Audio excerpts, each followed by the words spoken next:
From the Library of Congress in Washington, D.C.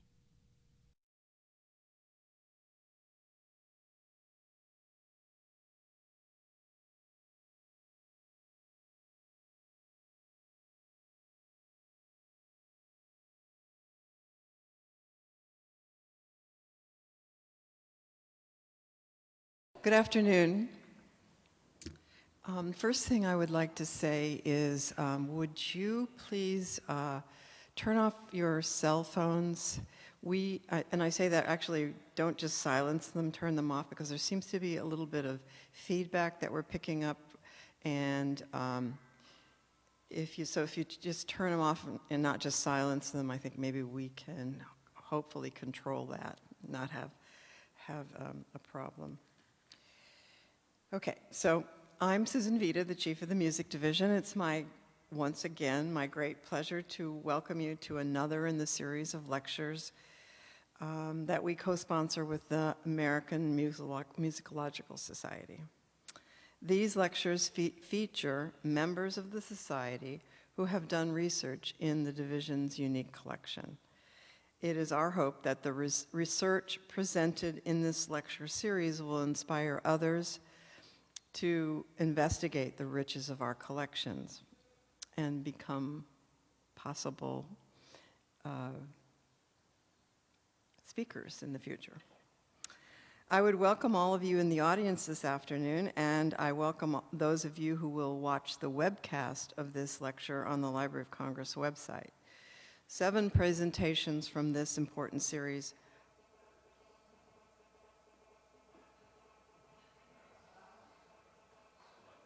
are available online now. Mike? These talks are always enlightening and rewarding for music division staff because we see these scholars in our reading rooms and we assist them in working with our collections, and we get to know about their projects, and it's always sort of like maybe being a favorite uncle or aunt. We can't say we birthed the baby because they do that, but we have a fondness for the products that come out of the research that's done in the reading room. Today's lecture will be given by Professor Thomas Brothers of Duke University.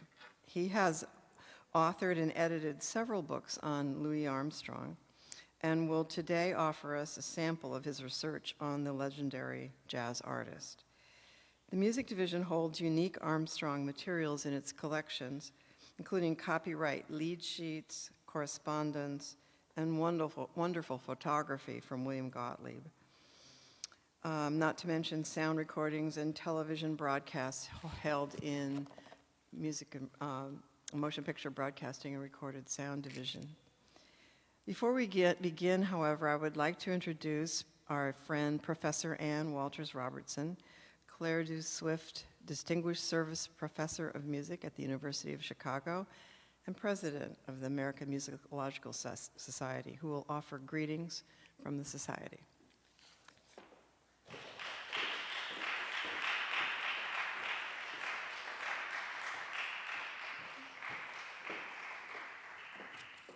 Good afternoon, everyone. The Library of Congress and its Music Division continue to provide a welcoming and stimulating environment for my colleagues in the AMS, allowing us to work in its amazing collections and giving us the privilege of sharing the results of our research with all of you. We're enormously grateful for the opportunity to present these biannual talks here in beautiful Coolidge Auditorium. Today, we have the pleasure of hearing one of our very distinguished members, Thomas Brothers, talk about his recent work on the great Louis Armstrong. And Tom is going to tell us how we should really pronounce that name. I went on YouTube last night and heard Louis himself call himself Louis, but I think there's probably a story here to be told. Tom is a professor of music at Duke University and a scholar of extraordinary chronological and methodological breadth.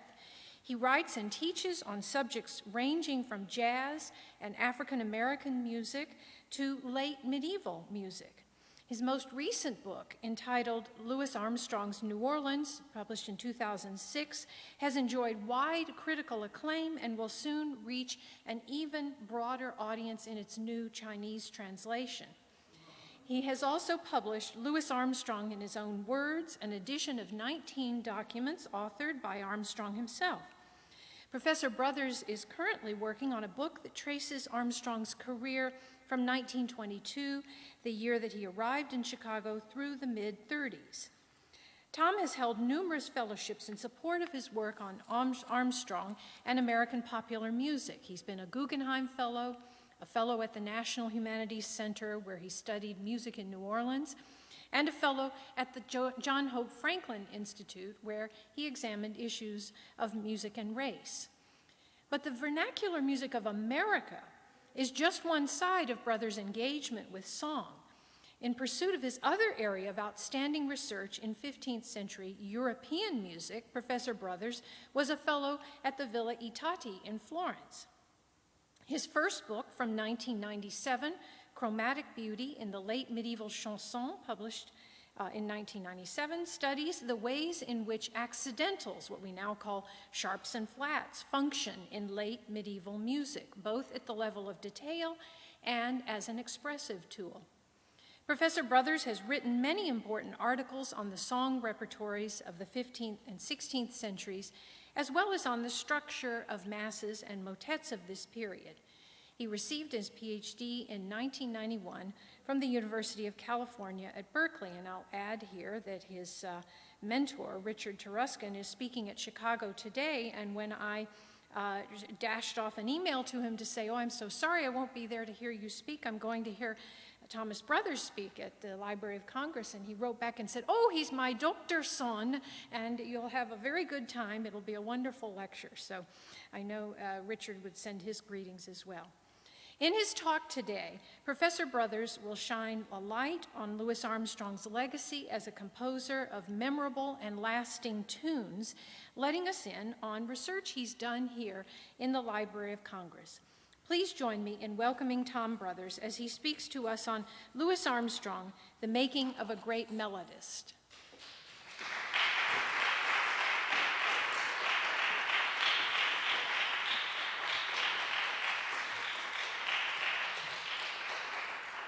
Well, thank you, Anne, for that really generous introduction. It's a great honor to be here representing the American Musicological Society, and a great privilege to speak on Louis Armstrong, who I never get tired of. Yes, Louis, it was how he pronounced his name. As his wife said, he wasn't French, in a context where that mattered. But of course, everybody knows him as Louis, and that's fine too. There are lots of good reasons why he should still be widely known today. He was a magnetic entertainer and truly one of the greats. People who saw him remember how they couldn't take their eyes off him. And he was also, of course, a superb trumpeter who expanded the technical possibilities of his instrument. He was, as well, a bold innovator who first established a dominant instrumental style in the early 1920s and then became equally influential as a singer in the early 1930s. That is a lot of greatness in one person. But in my opinion, there is one greatness that explains his lasting importance more than all the others. Armstrong was a great melodist. Not only were his solos innovative, they were strikingly beautiful. People memorized them from early on. We know that they memorized, for example, the very first solo he recorded as a 21-year-old apprentice in King Oliver's Creole Jazz Band. This was a modest solo for a piece entitled Chimes Blues, and it was recorded in April 1923.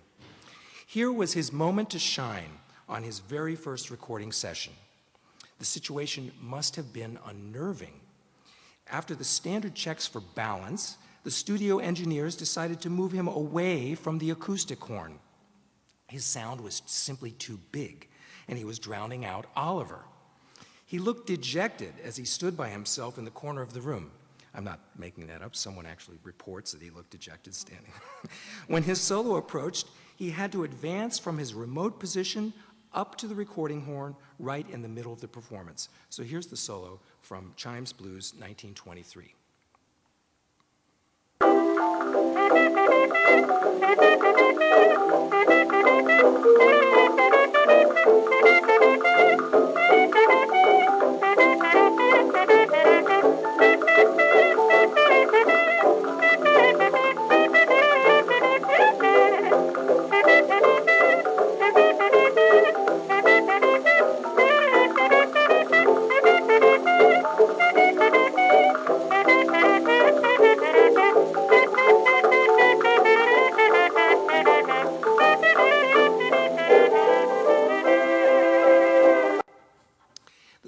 feels a little stiff, and there's no sign of the marvelous imagination that would come to dominate the field of jazz in just a few years. It is harmonically precise and well-balanced, but cautious. The solo shows how much he has internalized his instructions Oliver began giving him around age 15. Oliver scorned elaborate melodic contours, which he called snakes, and he advised young players to get rid of them. Quote, "All them snakes you making loses the flavor," Oliver scolded trombonist Clyde Bernhardt. "It don't mean a damn thing." What Oliver liked was, quote, "a phrase that stays with you." Armstrong remembered how he was, quote, "making all kinds of variations like they're trying to call bebop, because I was so fast with my fingering." Oliver told him to, quote, "stop so much of that variation, play some lead." Chimes Blues is his attempt to satisfy Oliver's expectations. Indeed, there was no one he wanted to please more in April 1923. That it is a struggle to identify the beginnings of the melodic brilliance of the great solos from a few years later, Big Butter and Egg Man, Potato Head Blues, Struttin' with Some Barbecue, many others, is not simply due to a sudden leap into maturity.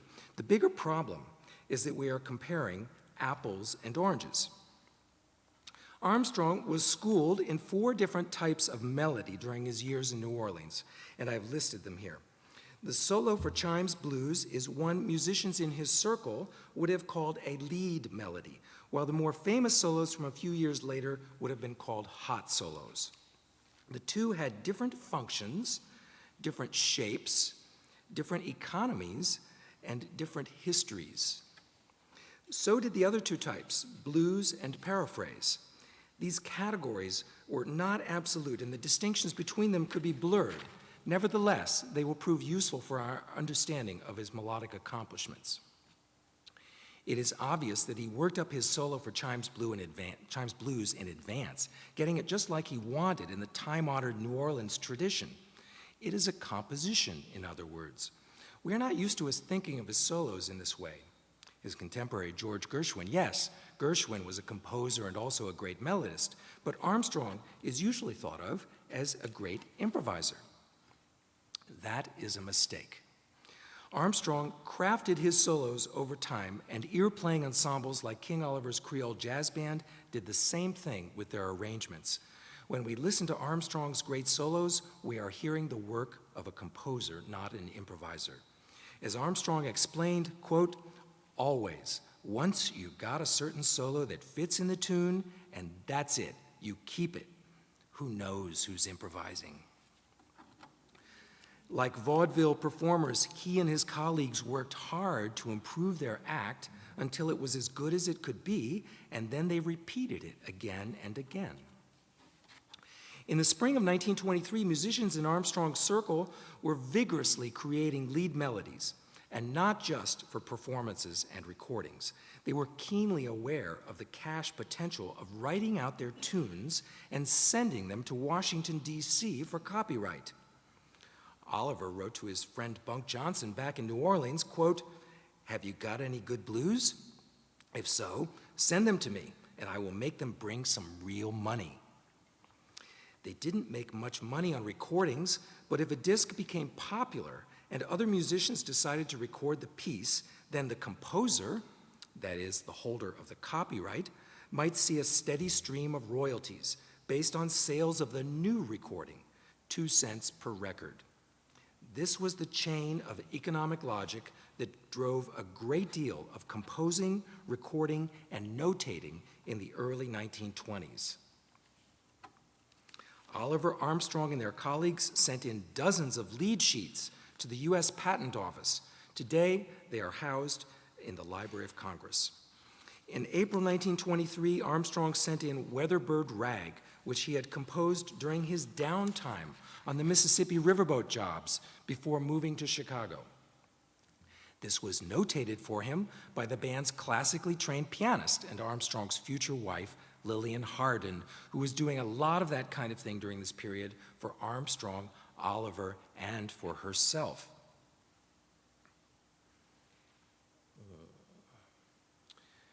There is no doubt about who composed Weatherbird Rag, but Dippermouth Blues is a little more complicated. Again, Lillian copied out a lead sheet. This is her handwriting. Oliver then put his name on it, up in the right corner, identifying himself as the composer. But on phonograph discs, Armstrong and Oliver were listed as co-composers. Dippermouth Blues became famous because of the solo Oliver created for the recorded performance, but not significantly for this lead sheet that you see on the screen. Oliver's solo is a classic example of what the New Orleanians called freak music, the creative and bluesy manipulation of timbre with the help of toilet plungers, hats, and Coke bottles. There is no way that musical notation can convey the details of timbre, rhythm, phrasing, and pitch that make Oliver's solo so successful. In 1918, Oliver was crowned king of Royal Gardens, playing music like this. Men threw their hats into the air, and the MC put a paper crown on his head. Armstrong observed Oliver's success with freak music and tried to learn his solo for Dippermouth Blues. Lillian said that he couldn't coordinate the plunger and got frustrated. Freak music turned out not to be his thing. To explain why I think that the 21-year-old Armstrong and not Oliver composed Dippermouth Blues will take us on a slight digression through the second type of melody on our list, blues. Armstrong remembered the night he began playing with the Oliver Band in August 1922. Someone in the crowd, sensing the moment, called out, "Let the youngster blow." Oliver nodded, and Armstrong responded with, quote, "My rendition of the blues." He ignored the butterflies in his stomach and rose to the occasion. Quote, "I was really in heaven at that particular minute," he remembered. It was not by accident that his choice for the moment was blues. There is no question about the priority of blues in Armstrong's musical development. African Americans in the neighborhood Armstrong grew up in developed a regional specialty of blues on wind instruments, especially cornet and clarinet. Quote, "Blues is what caused the fellows to start jazzing," said clarinetist Louis Big Eye Nelson. Anybody with access to a wind instrument could experiment with blues. And part of what made New Orleans so special was that a good number of people did exactly that. Armstrong's first musical job was playing blues for tips at a local honky-tonk. It was blues all the time, hour after hour, week after week, and at a very slow tempo. There could have been no better training for a great melodist. With blues, he could concentrate on melodic details and melodic sweep without having to worry much about ensemble or harmony. Blues harmonies were much simpler than those of popular songs, and it was even easy to ignore the simple harmonic changes altogether, building an entire improvised melody around the main pitch. Armstrong's job at the honky-tonk was essentially an opportunity to learn how to compose melody. The job provided endless hours of practice, building the expressive gestures of blues into a coherent stream. The experience must have been something like that of young Mozart's, around the same age, writing dozens and dozens of Italian arias, one after the other, internalizing a melodic discourse of simplicity and grace. Blues soared in popularity during the first phases of the Great Migration and helped articulate African American identity. New Orleans blues on wind instruments became part of a multi-dimensional scene that included divas like Ma Rainey, guitarists like Charlie Patton, and published compositions by W.C. Handy. Southern immigrants in Chicago from the plantations of Mississippi and Louisiana flocked to hear Oliver play blues and crowned him king. For all of these reasons, it is no surprise that the first solo Armstrong played in Chicago was his rendition of the blues. What was that solo like? He certainly would not have cut loose with free improvisation on this nervous occasion. He gave the people what they wanted and with a personalized touch. Not St. Louis blues or Memphis blues, but his rendition of the blues, a pre-worked composition. We can only speculate if that moment is documented in the lead sheet for Dippermouth Blues. But there are three pieces of evidence that suggest that this music was composed by Armstrong and not by Oliver. First, Dippermouth was his most frequently used nickname. Second, Bill Johnson, the bass player in Oliver's band, reported in 1938 that Armstrong was the composer. Third, in 1925 in New York City, Armstrong pulled out his little book of music manuscripts and suggested that Fletcher Henderson's arranger, Don Redman, work up one of them. Redman chose Dippermouth Blues. Armstrong's notated tune and Oliver's famous solo are two different types of melody. One is a lead, the other a blues. Neither one was an improvisation, both were composed by ear, but one was conceived for and documented by a lead sheet, while the other could only be documented on a recording. It would never have crossed Oliver's mind to notate his famous solo. The solo belongs to the performer-centered tradition of New Orleans, the highest goal of which was not copyright, but the crown of king at places like Lincoln Gardens. Oliver was in fact reluctant to record his best solos, since it gave his competitors a chance to steal them. Quote, "I ain't gonna give these white boys my best stuff," he grumbled. Our view of his musical achievement is thus incomplete and distorted. In 1923, Armstrong was channeling his melodic creativity into lead melodies that could be notated. The culmination of this project was Cornet Chop Suey. In January 1924, he wrote out the lead sheet you see here by himself and sent it to Washington for copyright 1 month before he married Lillian. And I'd like to thank David Sager for this excellent photograph.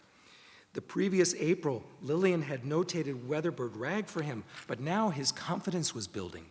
In the summer, the two of them rehearsed classical music together and gave little recitals at church picnics. We know that he took music lessons from a German teacher at some point during his Chicago years. Perhaps those lessons account for his growing command of notation, even though this document makes it clear that he had not still fully mastered rhythmic notation. Cornet Chop Suey is a real breakthrough. It is a showpiece in the New Orleans tradition of high society and clarinet marmalade, with the added precedent of Bugle Call Rag, a local hit for cornetist Bobby Williams in 1923, and the added ammunition of improved technique. The title, in fact, seems to reference both clarinet marmalade and Bugle Call Rag. Armstrong listened to Cornet Chop Suey many years later and said that it reminded him of cutting contests in New Orleans. When his recording of the piece came out in the spring of 1926, its purpose was clear back home. Kid Rene unleashed his scorn, quote, "Because Lewis was up north making records and running up and down like he's crazy, don't mean that he's that great. He's not playing cornet on that horn, he's imitating a clarinet, he's showing off." Rene must have been thinking of high society and clarinet marmalade, both associated with clarinets in New Orleans and both played by Armstrong in cutting contests before he left his hometown as a way to show off his chops. The bugle call fanfare of the introduction announces the arrival of something special. The first strain follows, made up mostly of continuous stepwise motion, resembling Weatherbird Rag. Then comes a section Armstrong marks chorus, signaling its importance. The main melodic gesture of the chorus, giving in the lower part of the example, is bouncy and attractive, with a little bit of swagger. It could be compared to the attractive melodic nuggets that opened Scott Joplin's greatest rags, the first two measures of Maple Leaf Rag, for example, or the first two measures of The Entertainer. The introductory gesture of Chimes Blues is, in fact, close to Maple Leaf Rag, as you can see in the top of the example. The swaggering gesture that opens the chorus of Cornet Chop Suey is not quite at Joplin's level, perhaps just a notch below, but it is more distinctive and memorable than anything he had produced up to this point. When he recorded Cornet Chop Suey 2 years later, he changed this gesture slightly, and a number of others too. All of the changes are improvements. They make the phrases more memorable, more sharply etched. These are the kinds of tinkerings with melodic revision that composers constantly make. The unique situation of the lead sheet and the recording, separated by 2 years, gives us a glimpse into the working methods of one of the 20th century's great masters of melody.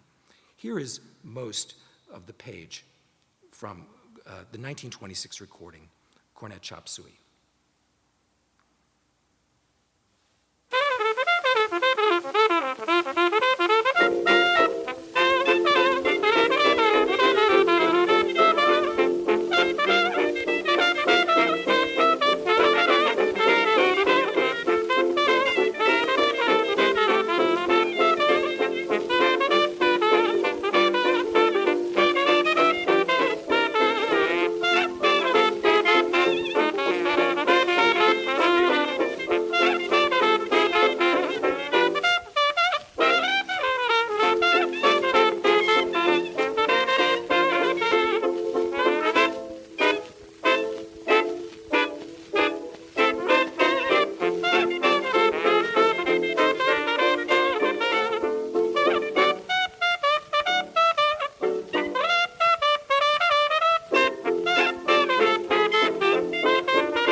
I would also like to call your attention to the detailing of melodic variety in this passage. Bugle calls, a bouncy two-bar gesture that stands up to repetition, a stop-time chorus that combines twisting arpeggios with conjunct motion, blue notes and a diminished chord. In 1923, he was absorbing the stylistic principle of variety, which was everywhere in the entertainment world of the 1920s and would be a central part of his melodic style through the early 1930s. He was thoroughly trained as a blues specialist, and he spent nearly 2 years in late apprenticeship with Oliver at a venue that rewarded blues.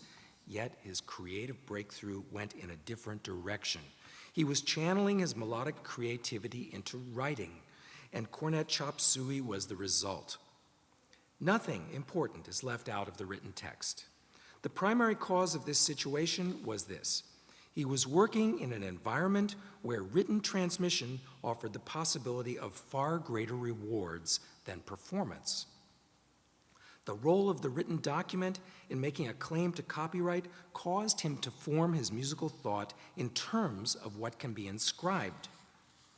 Contributing causes to Cornet Chop Suey include Lillian urging him to break away from Oliver, his failure at freak music and clumsiness with toilet plungers, recitals at church picnics and woodshedding exercise books, the local success of Bugle Call Rag, his competitive nature, and his advanced lessons in composition with Oliver. Cornet Chop Suey is the product of all of that. Ironically, his creative breakthrough got shelved for 2 years. If Cornet Chop Suey reminded Lewis of cutting contests back home, there was only one other cornet player on the stage of Lincoln Gardens to challenge. The piece would have left Oliver in the dust. Armstrong apparently did not perform it until late 1925 at the Dreamland Cafe, where it was a big hit. One of the reasons people flocked to hear him there. Meanwhile, in New York City, with Fletcher Henderson Orchestra from late 1924 through late 1925, his attention shifted to the third melodic category from our list of 4. With Henderson, his job was to provide hot solos. Henderson had nailed down a good job playing dance music for middle-class whites in Midtown Manhattan. And in this environment, hot solos were becoming more popular. The hot solo was a moment of spice in a notated dance band arrangement. Henderson was trying to keep up with white bands when he hired Armstrong. And he must have felt good about exercising one of the few advantages of segregation. He could hire a black soloist who was several steps ahead of white musicians in their command of hot solos. Hot solos were fast and brief. They were a flash of variety, 20 seconds or so, in a densely packed arrangement. The function was made clear by the name. Hot solo was supposed to be to generate the heat of emotional excitement, primarily with fast rhythmic energy. Since hot solos were so short, and since they were supposed to contrast with the lead melodies featured elsewhere in the arrangement, nobody cared how well designed they were. A lead solo could be notated, and it sounded like that. A hot solo, on the other hand, had to have plenty of non-notatable features, since these were made it hot.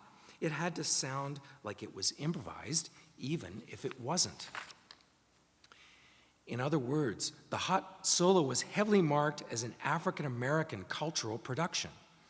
This was true even when the soloist was white. Whites thought of it as a representation of the primitive mindset that they like to project on African Americans, an outpouring of spontaneous libidinal energy, uncivilized and raw. Hot solos had plenty of what the period called eccentric rhythms, syncopation and additive rhythm, supplemented with a stream of irregular accents. Whites in the 1920s liked to think that ear-playing African Americans had access to deep levels of spontaneity. They were in touch with layers of intuition that so-called civilized people could not reach so easily. It would be hard to overestimate the impact of that idea. For example, African American musicians who were fully trained in notation sometimes memorized scores because they knew whites did not like to think that they were able to read music. This leads me to another reason why we are not used to thinking today about Armstrong as a great melodist. In the 1920s and still today, a strong binary opposition between rhythm and melody was built into the way people thought about jazz. Jazz in the 1920s was conceived as a spectrum of possibilities, musical expression that was so diverse that anyone who generalizes about all jazz in the 20s and 30s, and people do this all the time, is bound to stumble into a tangle of contradictions. One end of the spectrum was defined by vigorous, African-influenced rhythm, the other by lightly syncopated orchestral arrangements with popular songs in the foreground. Of course, this spectrum was thoroughly wrapped in racist ideology. The New Orleans newspaper, the Chimes made that plain in 1918 in a little essay on what it called the Mansion of the Muses. Quote, "Melody is said to occupy the great assembly hall in the Mansion of the Muses," wrote the Times-Picayune. "Harmony, the sacred inner court, and rhythm, the basement, the servants' hall, where one hears the Negro banjo, ragtime, and jazz." We have managed to outgrow racist ideology like that, but thinking about jazz in terms of a binary opposition between melody and rhythm still creates a lot of confusion. The simple facts are that you can have rhythm without melody, but you cannot have melody without rhythm. Rhythm and melody are not opposites. The questions to ask are what kind of rhythm, what kind of melody? To say that Armstrong was a great melodist is to insist that he was creatively absorbed in a complete melodic conception. So was Joplin, and so was Gershwin. It was his commitment to melody that made him so distinctive in the 1920s and 30s, and a proper assessment of his achievement has to proceed along these lines. Armstrong's great solos from the 20s, the late 20s, are expanded hot solos. When he returned to Chicago late in 1925, he made his mark at two venues that were primarily for African Americans, the Dreamland Cafe and the Vendome Theater. This is a photo of the Vendome much later. But both were a step up from Lincoln Gardens. The Vendome had an orchestra with strings that regularly played symphonic overtures. Here's a publicity photo with Armstrong seated second from the left. He explained to an interview in 1932 that it was at the Vendome where he first worked out his modern method of playing jazz. He played symphonic music there, and he also did some comedy skits, including a cross-dressing act where he posed as a woman, bantering with another musician about trading in his, quote, little old cornet for a trumpet.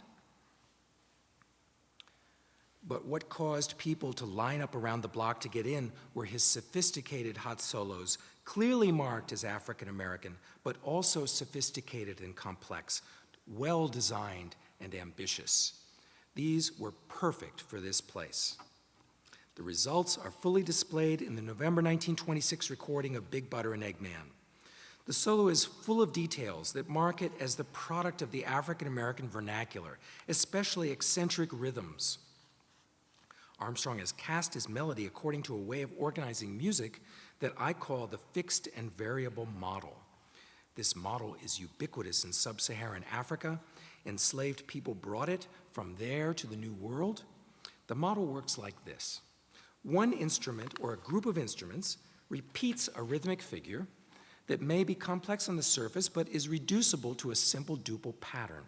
This fixed level orients the listener dancer. It is enlivened by the variable soloist or group. In order for the music to be both intelligible, there must be a degree of agreement between the two levels. And in order for it to be interesting, there must be a degree of conflict or clash. The listener then synthesizes the two levels according to these principles. The model is very easy to hear, much harder to talk about. It is the key ingredient, however, in Armstrong's mature style, internalized so completely that he was able to think creatively in these terms, in the intuitive way that all great artists come to once they have mastered central forms of expression. This cannot be stated too strongly. All of his mature solos from the mid and late 1920s are governed by the fixed and variable model. Furthermore, his innovative extensions of it account for the most distinctive features of his style. It was his particular way of blending harmony in the fixed variable model that generated the dominant model of jazz solo playing that is still active today. No one from the 1920s wrote about this, they simply understood it, then rejected or accepted its legitimacy. Even today, the model is rarely discussed. As a result, the deep connections of Armstrong's music to sub-Saharan Africa and to racially conditioned culture in the United States have not been properly understood. The model, as Armstrong uses it, is fully melodic and harmonic and not simply rhythmic. For all of these reasons, it must establish the ground for musical analysis and ultimately social analysis as well. I don't have time to give you a full explanation of how this model works in Armstrong's solos, but I can give you a set of conclusions that help make musical and social sense of solos like Big Butter and Eggman. One concerns his use of harmony, which the New Orleans Times-Picayune placed in the secret inner court of the Mansion of the Muses. One immediately hears his harmonic precision, which was important for classy places like the Vendome Theater. What is less obvious and just as important is the way he combines the two great musical systems, one from Africa and the other from Europe. Essentially, he uses harmony in the service of the African system of fixed and variable. Harmony is obviously mastered precisely and brilliantly, and he folds it into an artistic vision that holds the fixed and variable model in primary place. And here's his solo from 1926 with the Hot Five.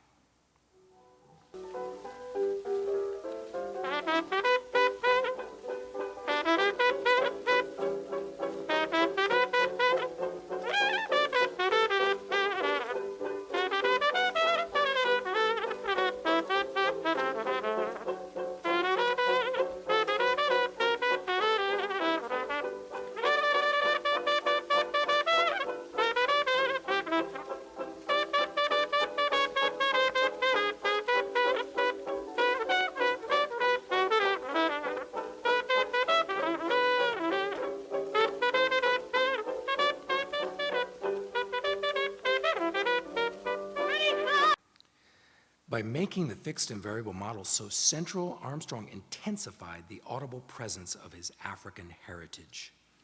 His conception has spread so broadly and deeply throughout American culture and indeed throughout the world that it is hard for us to hear the radical nature of this step. It is obvious today that cultural practice has no basis in biology, but in the 1920s, there were strong associations between race and culture, and Armstrong's musical achievement cannot be separated from the story of race. These fundamental points are obscured when race is downplayed in the history of jazz by those who prefer to think of the music in a unified American way, with whites and blacks both contributing and with more or less equal debt to Europe and Africa. Armstrong intensified his African cultural heritage, and since he was so obviously skillful, so beautiful in his tone, so high in his range, so fast in his fingering, so precise in his scales and chords, so dramatic, so confident, and so imaginative, all of this made him one of a kind. He made such a big splash at the Vendome Theater because he played music that, quote, really relates to us, as one observer put it, music that could stand against the sophistication of symphonic overtures. It was music that could, quote, slay the Ophe demons, as another commentator said about him, Ophe being slang for white. No one else in 1926 articulated such a modern and forward-looking African-American musical identity that was also centered so thoroughly in the African-American vernacular. No one else came anywhere close. He continued writing lead sheets for copyright, but it must have been clear in 1926 that he was not going to be the next W.C. Handy or Irving Berlin. The new format suited him much better. Yet his intense effort to compose for written transmission shaped him as a composer of performer-centered jazz solos. Thinking of what could be notated forced him to focus on melodic logic as a way to carry the strength of the tune. The melody had to stand up without the support of freak music, beautiful tone, elegant phrasing, or anything else the musicians brought to their performance. Here's another way to assess the dynamic interaction between written texts and performer-centered vernacular. To conclude, I turn to our final category of melody, paraphrase. Since time is running short, I'm going to leap from 1926 to 1931 to Armstrong's famous recording of Hoagy Carmichael's Stardust. There is no solo quite like this one. Nevertheless, the paraphrase technique was a primary part of his musical upbringing with an extensive early history in African American music. In 1931, Armstrong had arrived on a national stage of white patronage. His performance of Big Butter and Eggman was probably only heard by whites who patronized the Sunset Cafe in Chicago, probably no more than several hundred altogether. In 1928, O.K.'s Records started experimenting with how to market him to white audiences. Their experiments paid off. In the year 1931, more than 100,000 recordings of his performances were sold, which made him the best-selling musician in the country, bar none. The key to this dramatic ascent through white markets was the paraphrase technique, his, quote, individual style of crooning a ballad, as the Harlem Tattler put it. During the first 21 years of his life, he was surrounded by this practice. Along with blues and the fixed and variable model, it was one of the foundational practices of music in his community. In fact, paraphrase had been a central feature of African American musical performance for centuries. One name for it was ragging the tune. Ragging the tune gave the black musicians several advantages when called to perform white music for white people. Asked to play a familiar tune, the musician applies the techniques of the black vernacular. The musician can have things both ways. The audience can follow along since it is already familiar with the tune that has been called, and it can also identify the performer's original contribution. The performance is distinctly black at the same time that it is excessively white. This is the tradition Armstrong freely explored in the early 1930s. He delivered songs in, quote, typical Negro fashion, as one 1931 reviewer put it. Essentially, he created a second modern style through an expansive set of techniques. These included conversational blues, scat, eccentric rhythms, surprising shifts between dense variety and more spacious gestures, a dramatic blend of passionate intensity with detached cool, and a dazzlingly inventive relationship to mainstream popular songs. In what I call his first modern style, the content of the original tune upon which he based his solo mattered little or not at all. In his second modern style, the content of the original tune matters in a very specific way. The basic assumption was that the listener knew the tune and could identify what the performer added and subtracted. Thus it was that the boldest innovator in the African American vernacular during the 1920s found a way to make his searching creativity acceptable to white Americans. As one reviewer put it, quote, he picks music to pieces and reconstructs it at his own pleasure. It is not so much interpretation that he offers as a twisting, caressing, and totally unpredictable transformation. The song becomes a found object, subjected to his relentless, ragging creativity. Here's a photo from the early 30s that's autographed and addressed to Hoagie Carmichael. Why was Stardust so successful for him? One reason is that Carmichael's famous melody moves more like a trumpet solo by Armstrong or Bix Beiderbecke than a traditional croon. The resemblance is no coincidence, since Carmichael wrote it when he was hanging out at the Sunset Cafe, where Armstrong played every night. Connections to Armstrong's solo and also to Bix Beiderbecke have often been noted. In Stardust, Armstrong conveys a tremendous sense of power and bluesy pliancy. After the elegant and imaginative first chorus for trumpet comes the famous vocal chorus with its extended opening gambit on a single note, sung 15 times, a complete negation of the up and down flow of Carmichael's opening phrase. The delivery is conversational, slightly out of phase with the rhythmic foundation. Throughout the vocal chorus, patches of euphoric invention blend effortlessly with descending ornaments, some derived from the song and others sounding like that even when they aren't. The performance is capped by the astonishing final chorus for trumpet. The opening 8 bars are built entirely on descending arpeggiations. Carmichael's melody is an intricate maze of balancing rise and fall. Armstrong strips away the rise and runs with the fall. That is basically all it takes for him to transform Stardust into the blues archetype of descending sawtooth lines. Even when free invention takes over, we have a strong sense that this solo remains in sync with the original tune. The principle of variety they began to internalize in 1923 is still at work, and the rest of the chorus is a gorgeous array of bluesy, cascading phrases of infinite plasticity, each carrying a touch of the original melody. Stardust is the masterpiece of his paraphrased solos because the song suited so well the terms of his dialogic invention. First, the arpeggiating melody, with its point of origin in the stylistic arena that he was leading in 1927.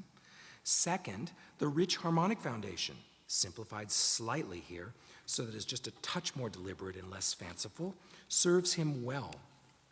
The steady succession of varied chords carries a narrative arc that gives shape to the series of cascading descents. So, with all of that for you to think about, I'll yield to Armstrong himself and give you a complete performance. Here's Stardust from 1931, November.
Sometimes I wonder why I spend such lonely nights. Oh, baby, lonely nights. Dreaming of a song, melody, memory. And I'm once again with you. When our love was new, all that. Each kiss an inspiration. Now that, baby, you know, long ago. Oh, beside a garden wall, when stars are bright and you are in my arms, baby, oh, the nightingale tells his fairy tale of paradise where roses grow, though I dream in vain, oh, in my heart. my Stardust melody. Oh, memory, oh, memory, oh, memory.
In a very different period of his life in the late 1950s, Armstrong told an interview, quote, "I'm just an old melody man." No doubt he was one of the best. Most musicians from New Orleans were familiar with the four melodic styles I have highlighted today. What made him different was the flexibility of his mind and his ability to negotiate complex situations, one after the other.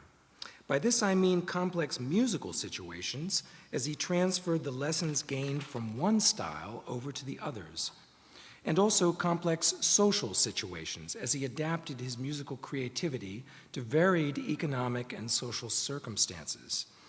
In the 1920s and 30s, he was occupied at a deep level with the task of creating melodic responses to varied social formations. So we could conclude by saying that he was not only a great melodist, but also a great musical mind. And again, it seems clear that he was one of the best. Thank you very much.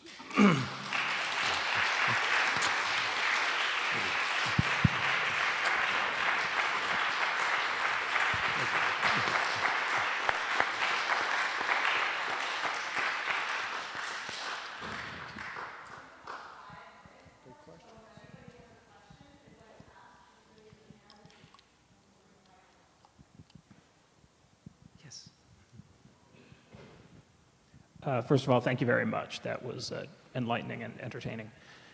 I was wondering if you could describe a little bit Armstrong's compositional process when you talked about these were not improvisations, his solos. When I'm thinking particularly of the Hot Fives and the Hot Sevens, which were a studio-only group, what was, and more specifically the opening solo to West End Blues, what would be the process how would he arrive at composing that, presumably without, a live arena to develop it in?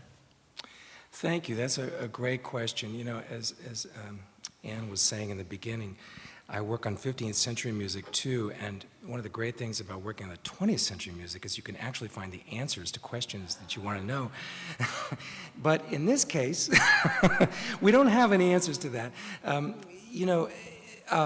There are no compositional drafts. I think he composed by ear, he didn't compose in notation. The beginning of West End Blues, his wife at the time, Lillian Harden, said that all came from the classical exercise books that he was working on, the figuration in that introduction. It's that kind of thing. So we don't really have a lot of information about the compositional process. Yes, please. This microphone. I have two questions. The first, which is simpler. During the period you're talking about, or a little later, at least according to your book, Armstrong plays in some show pit bands. Uh-huh. What influence do you see on playing in that context with fairly strict charts, but very current music with big themes on his later development as a melodist?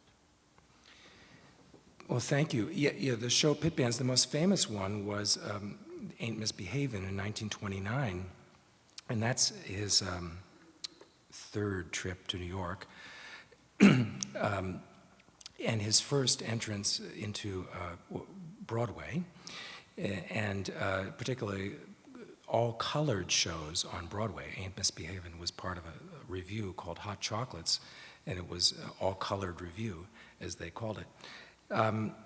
And that's part of his, that's often cited as his point of transition, where he's now primarily thinking of white audiences. And indeed, from then on, he starts to record in New York that year in 1929 a lot of current hits that are known throughout the country. A lot of them have come from Broadway and Tin Pan Alley and so forth. And that's a new repertory for him in terms of recording. It's not a new repertory in terms of performing. He had been performing repertory like that for a long time, but the recording company didn't want to put it on the records because of the 2-cent rule that I mentioned in my talk, actually. If they have him record Aint Misbehavin', they have to pay Fats Waller 2 cents, and they don't want to have to do that. So the whole recording model, this gets back to your question actually, the whole recording model of the Hot 5 series was, we want your compositions. We don't want you performing anybody else's compositions. It's all performer-centered. The business model is all performer-centered. And they don't want to pay royalties. They make an agreement with the performer that, you know, you're doing your composition, and if you're lucky, if your composition catches on, then other people are going to record your composition, and then you can make money that way. But that's the whole conception.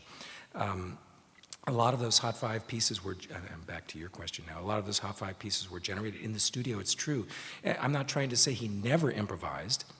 He did improvise pieces in the studio. That did happen. I'm trying to discriminate among the layers of all the different composers, recorded pieces that we have to you know, think, okay, this was performed in repertory at the Sunset Cafe, at the Vendome Theater, and so forth. It's a different status than the studio-generated pieces and so forth. Is that a little digression there? So the second, Yeah. which I suspect is harder, you analyzed contributions from Africa. Sorry? You analyzed structural contributions from Africa in his approach. Yes. When you turn your ear back to the East Coast again in the same period, do you hear Yiddish elements and structure coming in the works of Berlin or Gershwin in the same way? Gosh, I'm not very well qualified to answer that. I don't know the answer to that. Good question. I like honest answers. Yeah, thank you.